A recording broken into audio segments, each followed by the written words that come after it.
You just come to me. Roll credits.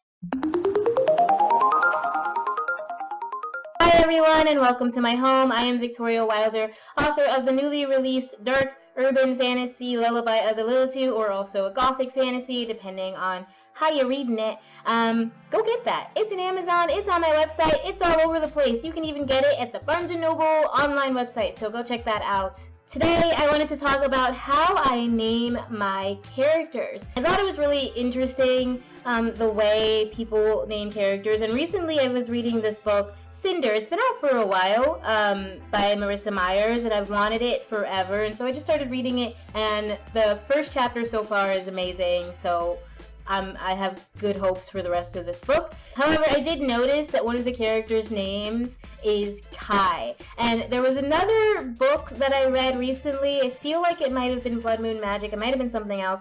But there was another character named Kai. And of course, if you have read Lullaby of the Lilitu, or if you do in the future, you might notice that there is a character in my book named Cayenne. And occasionally, people call him Kai. I had not realized that this was such a common name for characters. I really thought it was pretty unique. I mean, maybe it was almost 10 years ago when I first came up with the character. His name was originally Kane, and then I was like, I need that to have another syllable, so I made it Cayenne. I didn't know Kai was so dang popular as a name. But anyway, noticing that in Cinder made me think about, how people name characters, most specifically, how I name characters, because it is a fun process.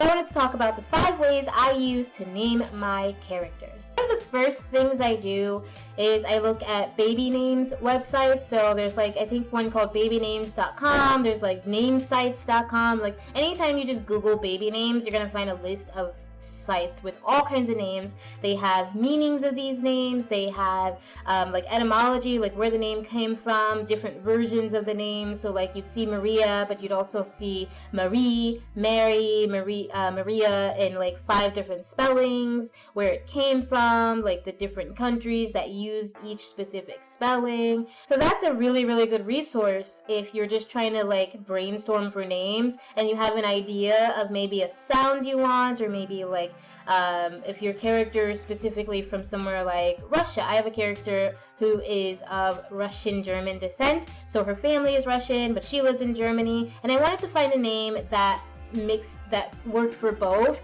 and that ended up being Maria, who in the book is called Mia.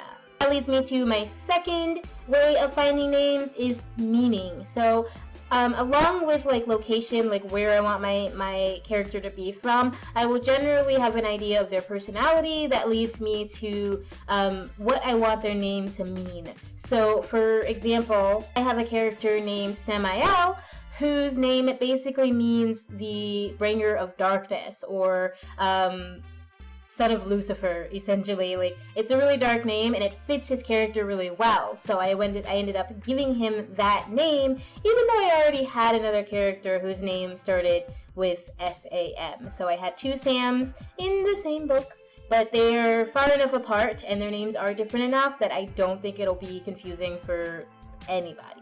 The same goes for my main character, Rio, whose name I got for my 3rd reason and my 2nd reason, meaning and mouthfeel. So I like names that really feel good on my tongue. I like names that I can say over and over again and just feel comfortable with. And sometimes I'll just sound out a name or sound out syllables and see what comes of it, and then fudge that into being a name. So that's kind of what happened with Rio. Her name was just basically me saying, I need a name. What is her name? Rio. She had another name too, and I'm not going to tell you that because it is mentioned in the book and it's kind of a spoiler. But I just ended up saying that Rio sounded really nice in my mouth. Rio. I like saying it. And the meaning of Rio is a river of woe. It's a river that basically I think represents sadness.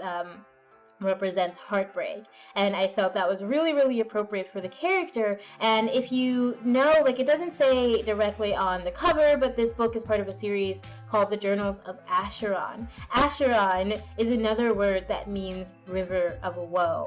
It's a name for a river that was a river of sadness. So I kind of use these in connection. So her name and the Journals of Acheron, where the series is named, all of this basically is like, it brings to mind the image of water, of sadness, of heartbreak, of flowing emotions. And so that's kind of what I went with for Rio. But largely, when I first named her, it was the sound. If not going by sound, I will sometimes want to just make references to some of my favorite works. Generally, I will do that with both meaning and sound, and use the character's personality. In this book, I have a character who is basically based. I have a character who's essentially based off of Anne Rice's Lestat de Liancourt, but his name is Victor, because that is a reference to another vampire. Also, in this book, there is a character who is directly named after two characters from Dracula. His name is Abraham Seward, so he is named after Abraham Van Helsing and Dr. Seward, two characters in Bram Stoker's Dracula. There is also a character named Tabitha, who is her name actually came from this old soap opera called Passions. There was this witch named Tabitha, and she had like this little puppet dude named Timothy, and he was like a real boy but also a puppet. It's hard to explain. It was a very weird, very entertaining soap opera called Passions, and Tabitha is basically where I got the name for my Tabitha, although originally her name was Tamitha, which is an African name. It's a Ghanaian name, but I was like, yeah, so her name was Tamitha, but because of being around for centuries, now she's living in modern times. Tabitha is a little bit more I guess, modern or whatever. Also, just because I really wanted to use the witch's name. With all of these methods, meaning tends to come into play. So no matter what I name my characters, I have to have a good meaning behind it. Like, it has to relate to their personality. It has to relate to, their heritage. It has to relate to them in some way other than just sounding good and being a reference to something, just for me, so that it connects to me. My fifth method of naming characters is it really does just come to me sometimes. Rio basically was me just making sounds, and it came out, and I was like, that's the name. And then I looked it up and I did my research, and I was like, yeah, that's the perfect name. Sometimes they just pop into your head.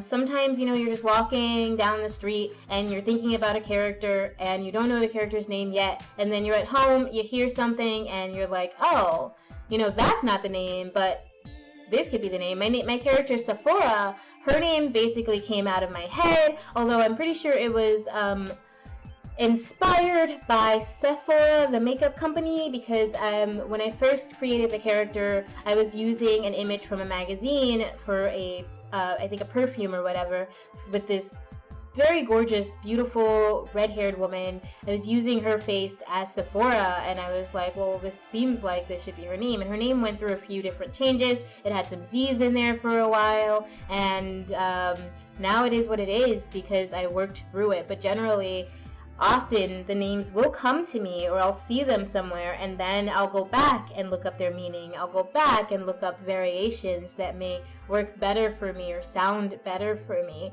I'll go back and see if they have any sort of, if the character is specifically a reference to another character like Victor, then it's a lot easier to say, okay, this is a name that works for them. But quite often my characters just kind of come out of nowhere. They're just like, this is the story and this is the character that fits in that story. What's their name? And often I will just sit down and start saying names or making sounds until something clicks. And until then, I'll generally have like a placeholder, like I'll have a letter or I'll have a description, like in the second Lilitu book, hopefully this isn't a spoiler, but I do have two characters that are still unnamed, and they're just kind of called Assassin 1 and Assassin 2. That might be a clue, if not a spoiler. So sometimes I will just put something there until a name comes to me, until, I guess, it sounds cheesy, but until they tell me their name. I will kind of wait, because Rio definitely told me her name. Her other name, I guess I already had, but it also just kind of popped into my head. And the last name was Haggis for a long time. That's a horrible last name. It's Lorette, which if you've read the prologue on my website, you probably know. So Lorette is their last name in the book, but for a very long time their last name was Haggis. And it just, it's like that meat thing. That's not really a good last name for the kind of characters that I was trying to create. So sometimes, the things that come to me work. Sometimes they don't. Sometimes they're great. I do have a character in this book whose name is William, but for a very long time, up until the second to last draft, his name was Stephen. I still have trouble calling him William because in my head, his name has been and always is Stephen. But I did have to change his name because I had way too many S's. I had Samael, Samson, Sephora, and Stephen, and that's just way too many. I feel like there was another S in there as well. So I had to, take a step back and be like, listen, someone's name has to change. I don't want to change Samson. He's Samson. Samael is far enough apart from Samson that I don't think there'll be confusion. And Sephora is different enough in so many ways that there will absolutely be no question between her and those other two characters. But Stephen, it was just a sacrifice that had to be made. And honestly, it still breaks my heart because even now, people are like, I like William, and I'm just like, who? So that is how I name characters. I do hope you enjoyed this. Let me know in the comments how you name characters. What kind of ideas do you like? What's your favorite baby naming site? What's your favorite name in general? My favorite name is probably Victoria. Not to be totally conceited or anything. I just think it's a really lovely name. I've always been fond of my name. I've always really appreciated being named Victoria. I've always appreciated people who have that name. I think it's a beautiful and amazing name. I also really love the names like Cleopatra. I love the name Luciana. I love the name Lupita, but that's definitely not a name I've known my whole life. It's really because of the actress Lupita, but also it's just a beautiful name for a beautiful person. So I love that name. What other names do I love? Tristan has always been one of my favorites. Lynette's a good one. Candace, Gabriella, Jasmine, Maria, Caleb, Liam, Ariel, Sophia, Brittany, Michaela, Michelle, Lila, Naya, and Steven. That's all I have for you today. Thank you so much. Again, let me know what names you like in the comments and how do you name your characters. I'll see you next week. Thanks so much. Bye.